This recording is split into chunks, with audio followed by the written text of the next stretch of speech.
የስኬት እውነተኛ ሚስጥር። ሰላም ጤና ይስጥልኝ የዚህ ቻናል ቤተሰቦች፣ ዛሬ ሁላችንም በየቀኑ ስለምንሮጥለት ስለምንመኘውና ሌሊት እንቅልፍ አጥተን ስለምናስበው ትልቅ ርዕስ እንወያያለን። ስኬት። ለመሆኑ ስኬት ምንድነው? ለምንድነው አንዳንዶች በጣም በቀላሉ የሚሳካላቸው የሚመስለው፣ ሌሎች ደግሞ ሌት ተቀን ቢለፉም ካሉበት ንቅንቅ የማይሉት? የስኬት እውነተኛው ሚስጥር ምንድነው? ዛሬ ይህንን ጥያቄ ሁላችንም አእምሮ ውስጥ ለዘላለም ተቀርጾ በሚቀረው በአንድ አስደናቂ ታሪክ እንመልሰዋለን። ይህ ታሪክ የእናንተን የህይወት አመለካከትና የሥራ ተነሳሽነት ሙሉ በሙሉ እንደሚቀይረው አልጠራጠርም። አብራችሁኝ ቆዩ። በአንድ ወቅት በሩቅ አካባቢ በሚገኝ አንድ ውብ መንደር ውስጥ የሚኖር አንድ ጉጉት ያለው ወጣት ነበር። ይህ ወጣት እንደ ማንኛውም ሰው ትልቅ ህልም ነበረው። ድህነት ማሸነፍ፣ ለቤተሰቦቹ መትረፍ እና በህይወቱ ትልቅ ደረጃ ላይ መድረስ ይመኝ ነበር። ነገር ግን የቱንም ያህል ቢሞክር የጀመራቸው ነገሮች በሙሉ በግማሽ ይቋረጡበት ነበር። ንግድ ይጀምራል፣ አይሳካለትም። ትምህርት ይጀምራል፣ ይሰለቸዋል። ቀስ በቀስ ተስፋ መቁረጥና እኔ ሰነፍ ነኝ መሰል የሚል የደካማ ስሜት በውስጡ መፈጠር ጀመረ። በመጨረሻም አንድ ሐሳብ መጣለት።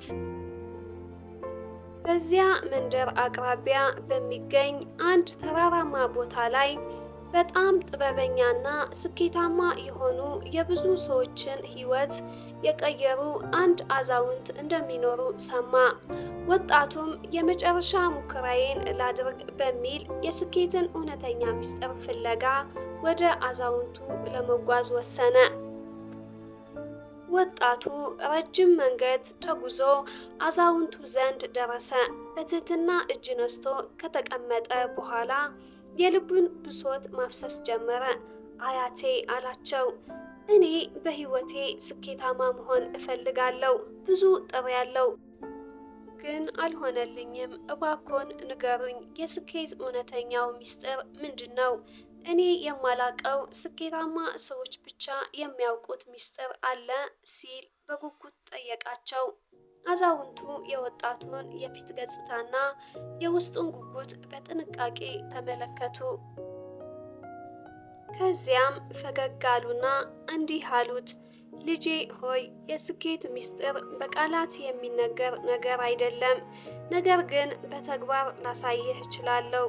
ነገ ማለዳ ፀሐይ ከመውጣቷ በፊት በዚህ ተራራ ስር ወደሚገኘው ትልቁ ወንዝ ና፣ እዚያ እውነቱን ታገኘዋለህ አሉት።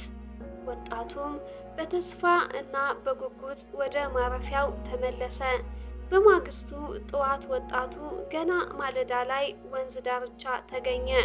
አዛውንቱም ቀድሞት ደርሶ ነበር። አዛውንቱ ና ልጄ፣ አብረን ወደ ወንዙ መሃል እንግባ አሉት። ወጣቱም ምንም ሳያንገራግር ተከተላቸው። እየተጓዙ ሳሉ ውሃው መጀመሪያ እስከ ጉልበታቸው፣ ቀጥሎ እስከ ደረታቸው፣ በመጨረሻም እስከ አንገታቸው ደረሰ። ወጣቱ አሁን ሚስጥሩን ይነግሩኛል ብሎ ሲጠብቅ በድንገት ያልጠበቀው ነገር ተከሰተ። አዛውንቱ በድንገት የወጣቱን ራስ በሁለት እጃቸው አጥብቆ ያዙና ወደ ውሃው ውስጥ አጠለቁት። ወጣቱ ደነገጠ። ቀልድ አልነበረም። አዛውንቱ በኃይል ይዞታል። ወጣቱ ለመተንፈስ መታገል ጀመረ። እጆቹና እግሮቹን እያወዛወዘ ወደ ላይ ለመውጣት በሙሉ ኃይሉ ታገለ። ሰከንዶች አለፉ። የሳንባው አየር እያለቀ መጣ። ሕይወቱ ልታልፍ እንደሆነ ተሰማው። ነገር ግን ተስፋ ሳይቆርጥ በውስጡ ያለውን የመጨረሻ የአቅም ጠብታ ተጠቅሞ በኃይል ተወራጭቶ ራሱን ከአዛውንቱ እጅ አስለቀቀና ወደ ላይ ወጣ። ወጣቱ ከውሃው እንደወጣ ትልቅ ትንፋሽ በጉጉት ሳበ። እስትንፋስ። ያቺ የመጀመሪያዋ እስትንፋስ ለሱ ከምንም በላይ ውድ ነበረች። ወጣቱም እየተቆጣ አያቴ ምን እያደረጉ ነው? ሊገሉኝ እኮ ነው ሲል ጮኸ። አዛውንቱ ግን በጣም በተረጋጋ ቃና እንዲህ ሲሉ ጠየቁት። ልጄ ሆይ ልጠይቅህ፣ በውሃ ውስጥ በነበርክበትና ሕይወትህ ልታልፍ በነበረችበት በዚያች ሰከንድ ከአልማዝ፣ ከወርቅ፣ ከሀብት ወይም ከምግብ በላይ አጥብቀህ የፈለግከው በአእምሮህ ውስጥ የነበረው ብቸኛው ነገር ምን ነበር? ወጣቱም በትልቅ እየተነፈሰ አየር መተንፈስ ብቻ ነበር የፈለግኩት፣ ሌላ ምንም ነገር በአእምሮዬ አልነበረም ሲል መለሰ። አዛውንቱም ትከሻውን መታ አደረጉትና እንዲህ አሉት፣ እንግዲህ የስኬት እውነተኛው ምስጢር ይህ ነው። በውሃ ውስጥ ሆነህ አየርን አጥብቀህ እንደፈለግከው ያችን እስትንፋስ ለማግኘት በሙሉ አቅምህ እንደታገልክላት ሁሉ ስኬትንም በዚያ ደረጃ ሌላ አማራጭ እንደሌለው ሰው አጥብቀህ ስትፈልጋት እና ስትታገልላት ብቻ ታገኛታለህ። ከዚያ ያነሰ ፍላጎት ግን ስኬትን አያመጣትም።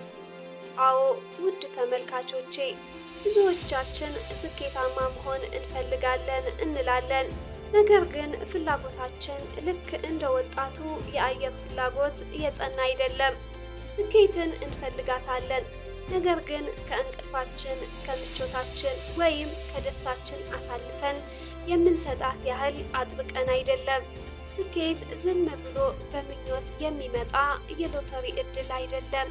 ስኬት እንደ መተንፈስ የምንራበው፣ በየቀኑ መስዋዕትነት የምንከፍልለት እና ሙሉ ትኩረታችን የምንሰጠው ትልቅ ህልም ነው። ዛሬ ራሳችሁን ጠይቁ።